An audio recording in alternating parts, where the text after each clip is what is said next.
My daughter gave me a pair of wireless earbuds for my 63rd birthday. I brought them to work to show my coworkers. An old friend, a former military man, picked them up, looked closely, and went pale. "You need to call the police," he whispered. "These have been modified." I didn't believe him. I denied it. It was my daughter. But 3 days later, when I discovered what she was really doing, I realized that birthday gift was never a gift at all. Hello, friends. Thanks for joining us today. If this story speaks to you, please like this video and subscribe to stay connected with more true-to-life tales. Drop a comment below, telling us where you're tuning in from. We love hearing from our community around the world. Quick note, while some details have been fictionalized for storytelling purposes, the lessons and warnings in this story are very real. Any similarity to actual names or places is coincidental. I turned 63 on a Tuesday in February, and the only person who remembered was the one trying to destroy me. Not that I knew it then. That morning, I woke up the same way I had been waking up for the past 6 years, alone in a house that still felt too big. The coffee maker gurgled to life at 6:30. I shuffled to the kitchen in my old Postal Service sweatshirt, the one with the faded logo. Outside, the Carolina morning was gray and cold. My phone sat silent on the counter. No calls, no texts. Most people my age, they forget birthdays once you hit a certain point. You just become another year older, and that is not exactly something folks rush to acknowledge. I heard the mail truck rumble past around 9.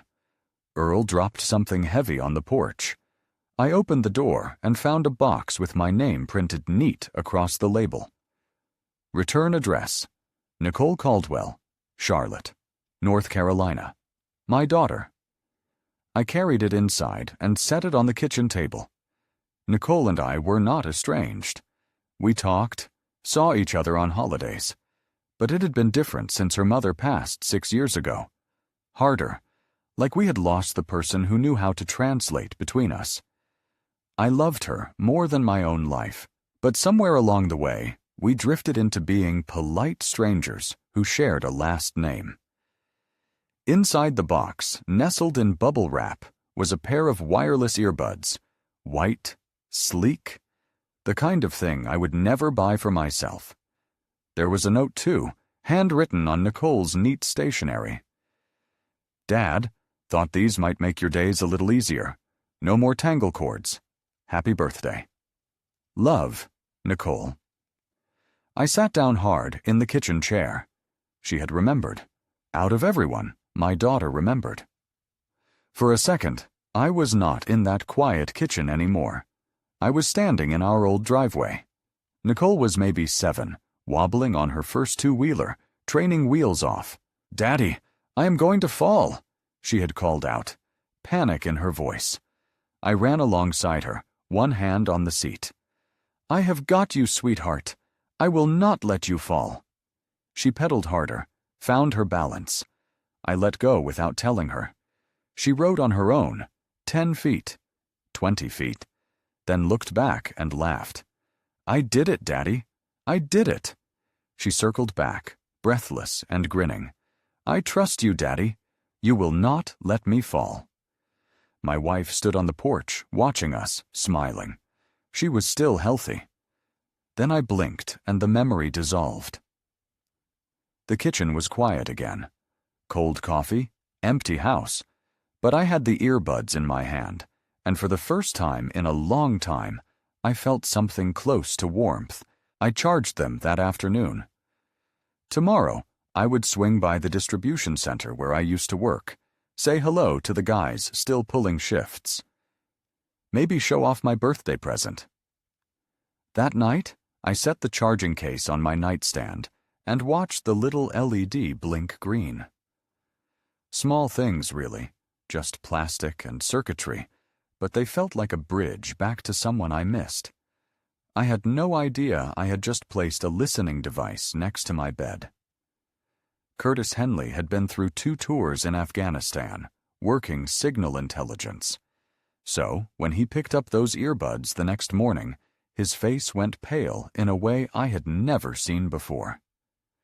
I had driven over to the distribution center around 10, same as I did most Wednesdays. Old habits. Even after retirement, I still missed the rhythm of the place, the hum of sorting machines, the smell of cardboard and diesel, guys ribbing each other over coffee that could strip paint. Curtis was on his lunch break when I walked into the break room. Howard and Gerald were there too, halfway through sandwiches. "Check it out," I said, pulling the earbuds from my pocket. "Nicole sent these for my birthday." Howard grinned. "Look at you getting all modern. What is next? One of those smartwatches?" "And do not push it," I said, smiling. It felt good to have something to show off, something that said my daughter was thinking about me. Curtis sat down his coffee. "Can I see those?" Something in his tone made me pause, but I handed them over. He was quiet, always had been. 15 years working next to the guy, and I had learned that when Curtis spoke, it was because he had something worth saying. He turned the earbuds over in his hands, slow and deliberate, like he was looking for something specific. Then he opened the charging case, examined the interior, and his expression changed. The color drained from his face so fast I thought he might be having a heart attack. "Curtis, are you all right?"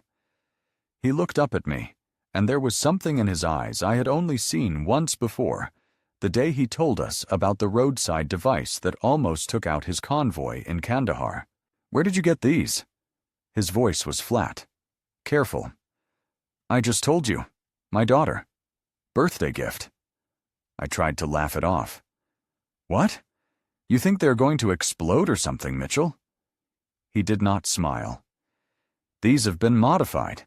This is not standard electronics." The room went quiet. Howard and Gerald stopped chewing. "Modified how?" I asked, though part of me did not want to know. Curtis set the earbuds down on the table like they might bite him. "You remember what I did in the service? Signal intelligence, communications equipment, surveillance, tech, monitoring devices." He tapped the charging case. "I know what altered hardware looks like, and this. Someone has been inside these." My stomach dropped. "You're saying?" "I am saying these are not just earbuds anymore." He looked at me, and I saw something I did not like. Pity. "You need to take these to the police now."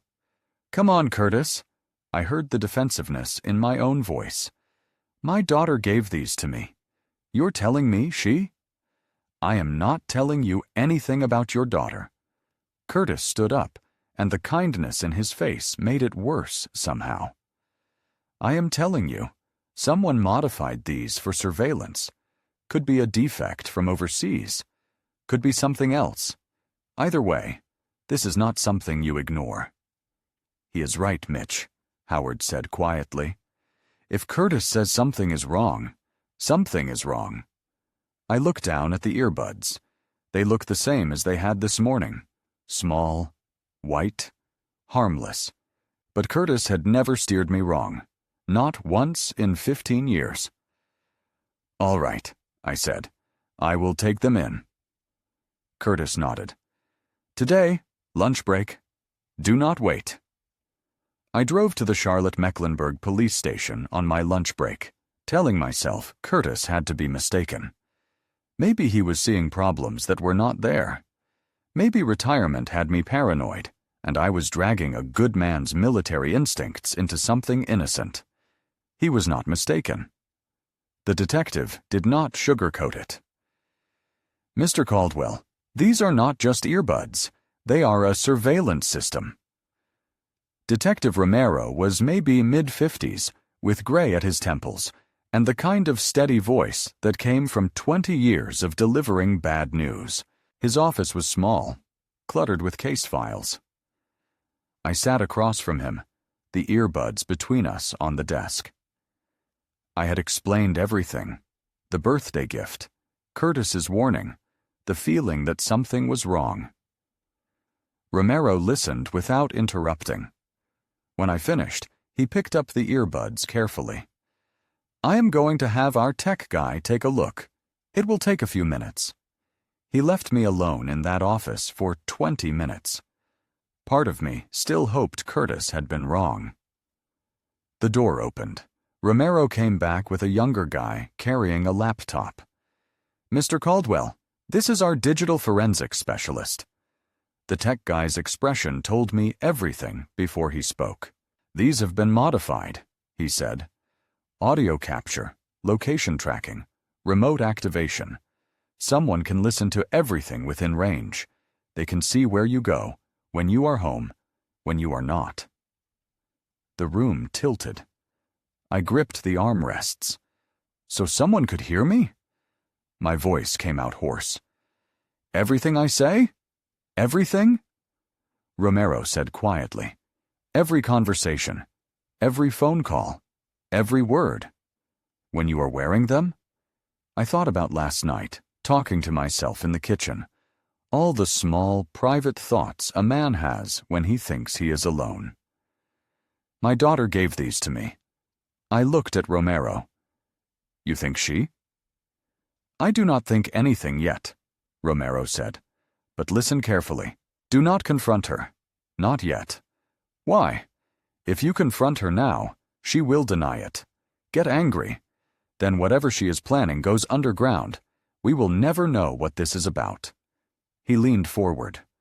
Right now, she does not know. You know. So what do I do? You act normal.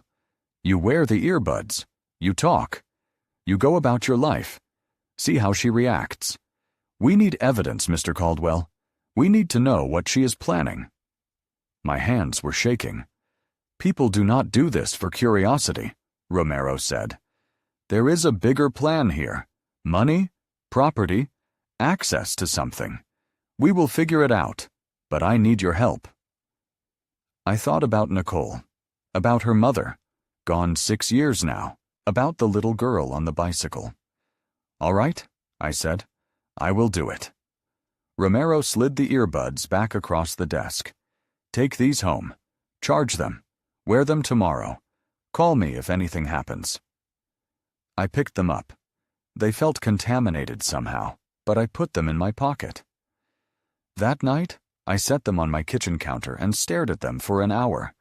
Small, white, harmless looking. But they were not harmless. They were a weapon I had welcomed into my home. The coffee maker hummed in the corner. The refrigerator clicked on and off. Normal sounds in a house that did not feel normal anymore. I thought about Nicole's note. Thought these might make your days a little easier. Easier. I made a decision that night, sitting alone in that kitchen.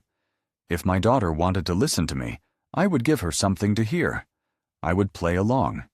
I would feed her exactly what she wanted to hear, and I would watch how she moved. It was the decision that would save my life. I put them in my ears Thursday morning and started talking to myself like a man who had forgotten he was not alone. The earbuds fit easily, comfortable. That made it worse. I moved around the kitchen, making coffee, letting my thoughts spill out. Thinking about selling that rental property Susan left me, I said to the empty room. Susan was my wife. The duplex was real. I had been holding on to it out of sentiment. Market is good right now. Probably time. I paused, poured cream. Should probably update my will, too. Estate planning. Getting to that age. The words tasted bitter, not because they were lies, but because I was saying them for an audience I could not see. I went about my morning, read the paper, fixed the loose hinge on the bathroom cabinet. Normal things. But the whole time I felt those earbuds like insects burrowing. My phone buzzed just before noon. Nicole. Hey, Dad. Random thought. Are you thinking about selling the rental? We should talk about estate planning, too. My hands went cold. I had spoken those exact words 3 hours ago, alone in my kitchen. And now, here they were, reflected back through my daughter's message. Too fast? Too specific. I stared at the screen for a full minute. Maybe. Still thinking about it. 3 dots appeared immediately. I could help if you want. These things can get complicated. Love you. I set the phone down. Everything had changed. The doorbell rang around 6 hours that evening. Nicole stood on my porch, holding 2 bags from the barbecue place on Central Avenue, smiling like this was the most natural thing in the world. I was in the neighborhood. Thought I would bring dinner. She had not been to my house unannounced in over a year. We ate at the kitchen table. She asked about my day, my sleep, the guys at the post office, small talk with hooks in it. How are you feeling lately? She cut her pulled pork carefully. Last week on the phone, you sounded tired. I am fine. At your age, Dad, it is smart to think ahead. Health, finances. She smiled. It is what Mom would have wanted. There it was. At your age, like I needed managing.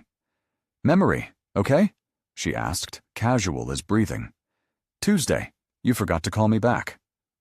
I had not forgotten anything. I had never promised to call. But she said it like fact, like my memory was already unreliable. I saw it then, clear as glass. She was not just listening. She was building a case. Every word, every invented forgetfulness, every planted seed, she was constructing a version of me that did not exist yet. A version that needed help, that could not manage alone. Yeah, I heard myself say. Guess I have been a little foggy lately. Her smile widened just a fraction. It is okay, Dad. That is what I am here for. After she left, I found myself checking the locks once, then again, because I was not sure. But I had. I knew I had. My own daughter, the girl I had raised alone after her mother died. The one I had taught to ride a bicycle, to drive a car.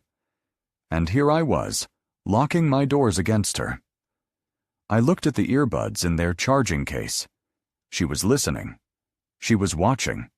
And she was already 3 steps ahead. By Saturday afternoon, I had spent 2 more days feeding Nicole lies through those earbuds. Then I found the truth. In the last place you would expect to hide a plan to erase someone, a folder in my own basement, filed under H for home maintenance. Friday, I had mentioned forgetting to pay the electric bill. A lie. Within 3 hours, Nicole texted asking if I needed help with automatic payments. Saturday morning, I said I felt dizzy getting out of the car. Another lie. She called by noon, concerned about my health. Each time I spoke into the void of my own kitchen, she responded like clockwork. Maybe I do need someone to help manage things, I had said that morning. The words made me sick. By 2 hours, the furnace started grinding. Real problem this time. I grabbed a flashlight and headed to the basement. The space smelled like concrete and old cardboard. The furnace squatted in the corner. Minor issue, just needed adjustment. I would need the warranty information, though. I went to the old filing cabinet against the wall. Gray metal, dented. Had not opened it in months. The drawer stuck, then gave with a rusty squeal. Insurance papers. Tax returns from the 90s. Dishwasher manual from a decade ago. And then, near the back, something that did not belong. A folder.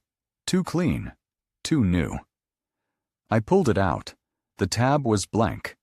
I opened it on top of the cabinet, and the basement got very cold. Guardianship petition templates. Professional headers. Legal language and neat blocks. Petition to declare. Mitchell James Caldwell, incapacitated and in need of a guardian. I stopped breathing. Notes in the margins. Nicole's handwriting. Small. Neat. efficient. Dad forgets appointments, document dates, confused about finances, get bank statements, gets dizzy, witness doctor, visit more beneath, power of attorney drafts, capacity evaluation forms, a checklist for how to legally declare your father incompetent, how to take everything while he is still breathing.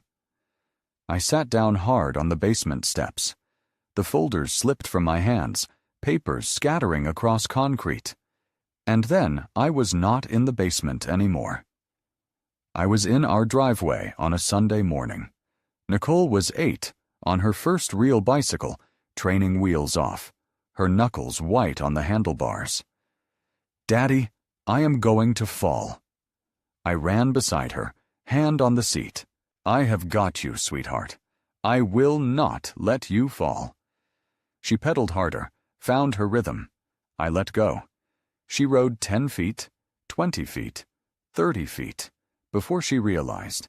When she looked back and saw me standing there, she laughed. "I did it, Daddy. I did it." She circled back, threw her arms around me. "I trust you, Daddy. You will not let me fall." Susan stood on the porch in her yellow sundress, holding up the camera, smiling. Perfect shot. Nicole looked up at me, gap-toothed grin, eyes full of faith. "You will always catch me, right?" "Always," I had promised. I came back to the present on those cold basement steps. The furnace hummed. The house creaked. I was alone with a folder full of forms designed to make me disappear. That little girl who trusted me, she wanted to take away my right to speak for myself, to decide where I lived, what I did with my money, whether I could drive or sign my own name. Not steal my possessions, steal my personhood. I gathered the papers with shaking hands, stood up, legs unsteady. I climbed those basement steps, carrying my daughter's plan to erase me. This was not just surveillance anymore. This was not even about money. This was identity theft in its truest form. This was taking my life without laying a hand on me. The call I made to update my mailing address on Monday morning should have taken 3 minutes.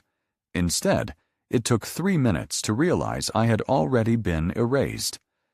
But that was not where it started. Sunday, I had driven to the First Union Bank on South Tryon, the one I had used for 30 years. Just a routine errand, deposit a check, ask about interest rates, normal things. Except nothing felt normal anymore. Jordan, the loan officer, was maybe 30. Friendly kid.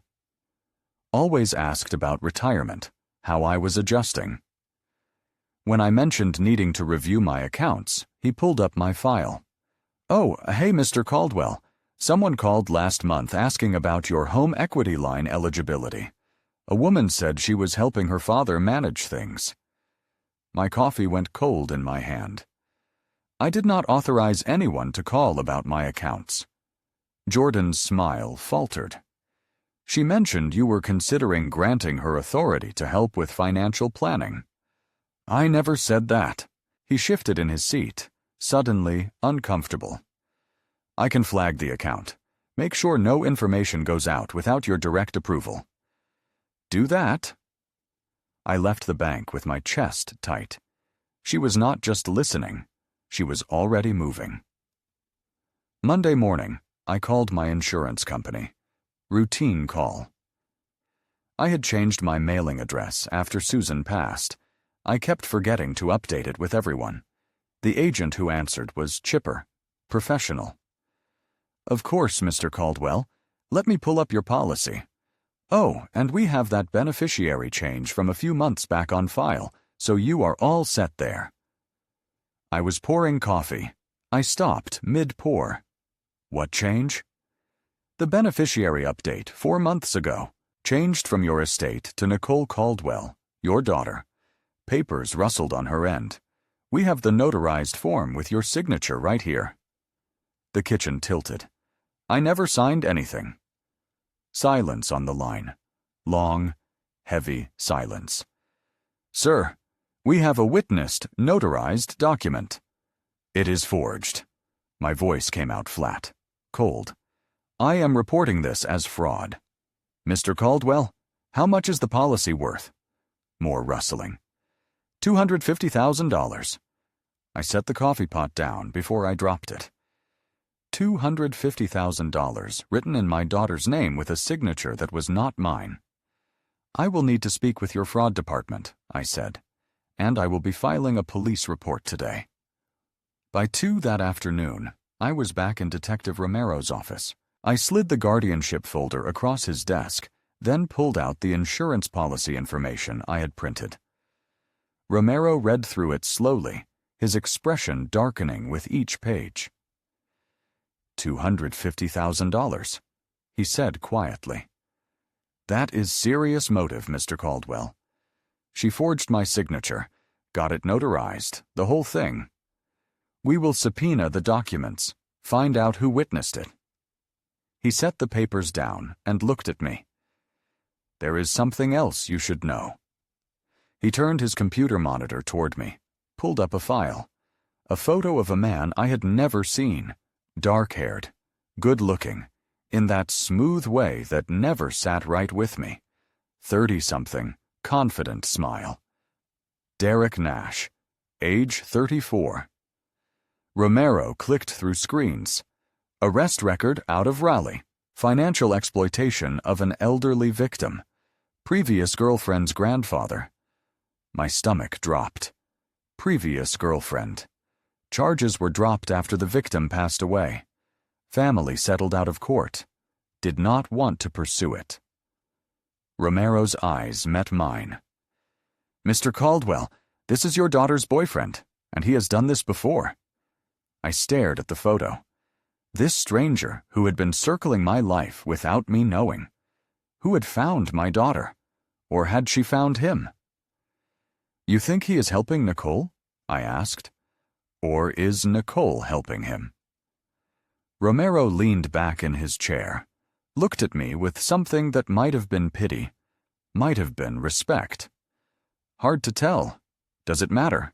He said. Either way, they are both coming for everything you have. I heard Derek's voice for the first time on a Tuesday evening, exactly 1 week after my birthday. And in 30 seconds, I understood everything. I was sitting in my living room, wearing the earbuds, pretending to watch the news. The television murmured about weather and traffic, but I was not listening. I had been wearing those things every evening, waiting. Then, through the earbuds, I heard a phone ring. Not mine. Nicole's. A male voice, sharp and impatient. Did he sign yet? Nicole's voice, tight with stress. Not yet, Derek. He's being careful. I stopped breathing. We are running out of time. Derek's voice had that smooth quality some men use when threatening you. My creditors are not waiting anymore. The gambling debts, Nicole. The people I owe do not care about your feelings. I am trying, Nicole said. I got him the earbuds. I planted the estate planning idea. Try harder. His voice went cold. You still owe me $30,000. Your failed business. Your maxed out credit cards. That is not my problem. I heard Nicole start to cry. Derek, please. He is my father. I hate doing this. You should have thought about that before you came to me for money. No sympathy. Besides, what is he going to do with it? He is old, alone, no other family, just sitting on all that money. What if he finds out? Derek laughed. He will not.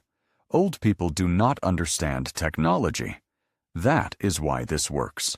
Just keep pushing the guardianship angle like we planned. But what if, once you get conservatorship, we access everything? The house, the pension, the insurance. We clear your debts, split the rest, and you are free. His voice softened. Is not that what you want? Silence, then quietly. Yes. Then make it happen. Thursday. Get him to the bank. Get him to sign something. Anything. Okay? Do not screw this up. The call ended. I sat there, the news anchor still talking, the earbuds still in my ears. My hands were shaking. I pulled them out carefully. She was being manipulated, threatened. $30,000 in debt. A failed business I had never known about. A boyfriend who saw my life as a paycheck. But she was still doing it. She had given me the earbuds. She had planted the doubts. She had filed those guardianship papers. Did it matter why? I called Romero. I have everything we need, I said. Audio recording. Full conspiracy. Him threatening her. Both of them planning it. Do not do anything, Romero said immediately. Let me coordinate with the bank. We will set it up properly. I know. You did good. Hang tight. I hung up and stared at my phone. Then I opened my messages and typed carefully. Nicole, honey, I have been thinking about those papers you mentioned. Let us meet at the bank Thursday morning and get everything sorted out. I think you're right. I could use some help managing things. I hit send before I could change my mind. 3 dots appeared immediately. Really? That is wonderful, Dad. I will set it up. Love you so much. I stared at the screen. 2 exclamation points. A heart emoji. I forwarded the recording to Romero, then read Nicole's message again. She used 2 exclamation points, like it was Christmas morning. The conference room at First Union Bank on Thursday morning looked like every conference room I had ever seen. Bland, beige, forgettable. But what happened there, I would remember for the rest of my life. Detective Romero and Rebecca Turner, the bank's fraud investigator, were already waiting when I arrived at 9:45. The room smelled like coffee and carpet cleaner. We sat on one side of the table, documents arranged in neat stacks. Evidence. Nicole arrived at 10 sharp. She wore a navy blazer and carried a leather folder. Her smile was bright, confident. Hi, Dad. Ready to get everything organized? Rebecca gestured to the chair across from us. Miss Caldwell, please sit. We have some questions first. Nicole's smile faltered. Questions? I thought we were here to sign. These emails? Rebecca slid documents across the table. These calls to our bank, you initiated them. I was helping my father. He asked me to. Interesting, because Mr. Caldwell says he never authorized you to contact us about his accounts. Nicole's jaw tightened. He has been confused lately. I was gathering information in case you needed to file for guardianship. Romero pushed the folder forward. The guardianship petition. Nicole's handwritten notes in the margins. Her face went white. Where did you get that? I spoke for the first time, my voice quiet and cold. From my basement, where you hid it. Rebecca pressed play on a small recorder. My voice filled the room. Staged confused, talking about forgetting things. See? Nicole's voice rose. He was confused. I was documenting with surveillance equipment hidden in a birthday gift. Rebecca placed the earbuds on the table, right in the center. Nicole stood up fast, her chair scraping. This is insane. Dad, tell them this is a misunderstanding. Sit down, Nicole. Something in my voice made her sit. Rebecca slid more papers forward. You forged your father's signature, changed his life insurance beneficiary, $250,000. Nicole's hands shook. I did not. Derek said it would be okay. He said Dad wanted it that way. Derek Nash. Romero leaned forward. Your boyfriend, who has a criminal record for financial exploitation of an elderly victim. Nicole broke. The words came fast. Desperate. He was helping me. I owe him money. $30,000. My business failed. I have gambling debts. He said this was the only way out. She reached across the table for my hand. Daddy, please. I was desperate. Derek manipulated me. I am so sorry. Please. I pulled my hand back, stood up, walked toward the door. "Daddy, please," her voice cracked. "I am still your daughter." I stopped, did not turn around. "No," I said. "My daughter died the day she decided I was worth more gone than alive." I walked out. Behind me, I heard Romero's voice, steady and formal. "Nicole Caldwell, you are under arrest. You have the right to remain silent." I kept walking through the bank lobby, through the glass doors, into February sunshine that somehow felt like winter. 2 hours later, I got the call from Romero. They had gone to Derek's apartment. Empty, clothes gone. But he had made a mistake. Tried to board a flight to Mexico City at Charlotte Douglas Airport with a fake passport. Airport security flagged it. He was in custody. Both of them, Nicole and Derek, arrested within hours of each other. I should have felt something. Relief, vindication, justice. Instead, I sat in my car in the back parking lot and felt nothing but hollow. Behind me, my daughter was in handcuffs. Ahead of me, the rest of my life stretched out empty. I had won. It did not feel like winning. If you have stayed with my story this far, I need to know I am not alone in this. Leave a comment below. Tell me you are there. Tell me where you are from. Or just tell me you understand. It helps more than you know. Before I tell you what happened after that day, some of what comes next has been changed to protect people's privacy, and some details might not be exactly as they happened. If you would rather stop here, I understand. But if you want to know how I am doing now, 3 months later, stay with me just a little longer.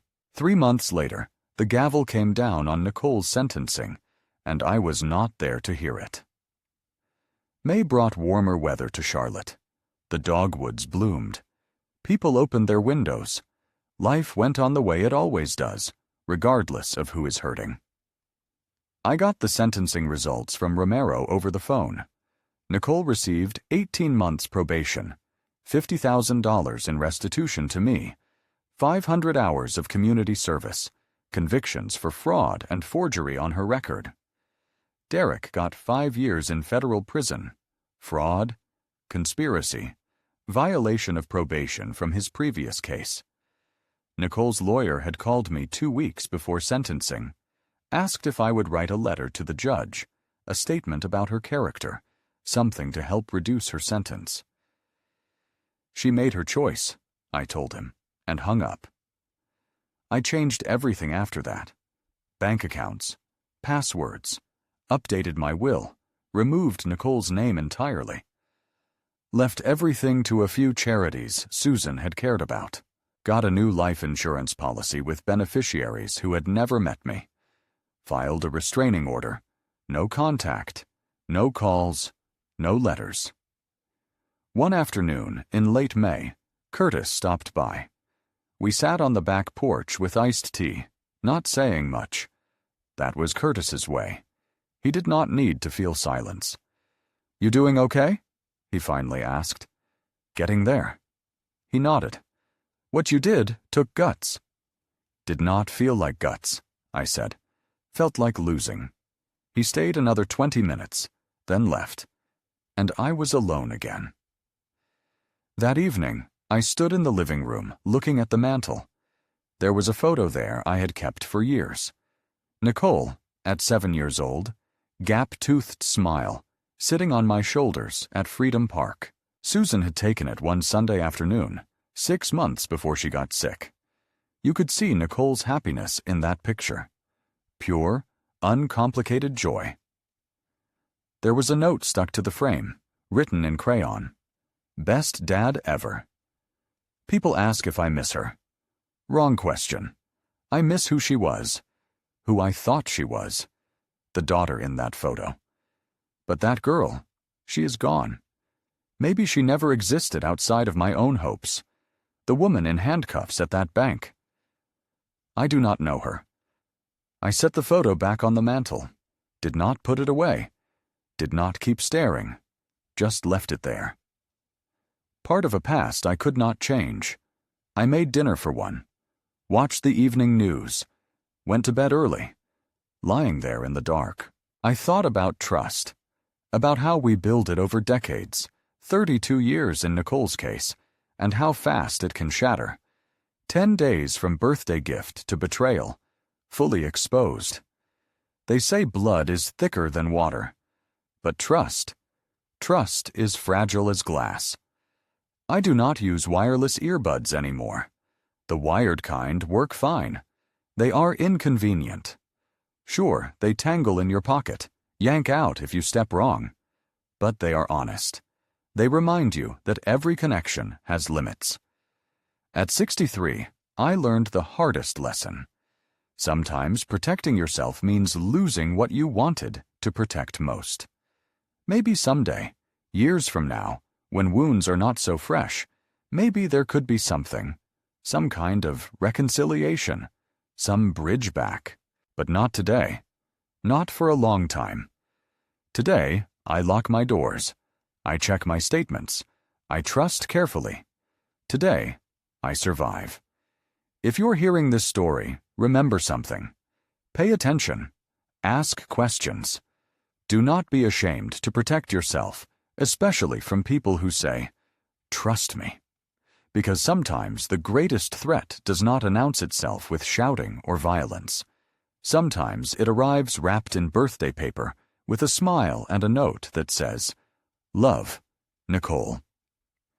I turned 64 this year. Nobody remembered, and this time I was grateful. So that is my true story. Not the kind you hear in grandpa stories, where everything works out and families hug at the end. This is a true story. The real kind. The kind that leaves scars. The kind you do not find in most grandpa stories. Do not be like me. Do not wait until someone is listening through your walls to ask questions. Do not trust blindly just because someone shares your blood. I did, and it nearly cost me everything. Here is what I learned, and I pray to God you listen. Pay attention to the small things. When something feels wrong, it probably is. Protect yourself, your money, your identity, your independence. Because the people who say, "Just trust me," are often the ones you should trust least. I ask God every night why this happened. Maybe He is still teaching me something. Maybe He is teaching you, watching this true story unfold from wherever you are. There are plenty of grandpa stories out there about betrayal, about family, about survival. Mine is not special. But if it saves even one person from handing over their life wrapped in birthday paper, then maybe, just maybe, God had a reason for all of it. Stay sharp, stay safe, and remember, sometimes the most dangerous gift comes with "I love you" written on the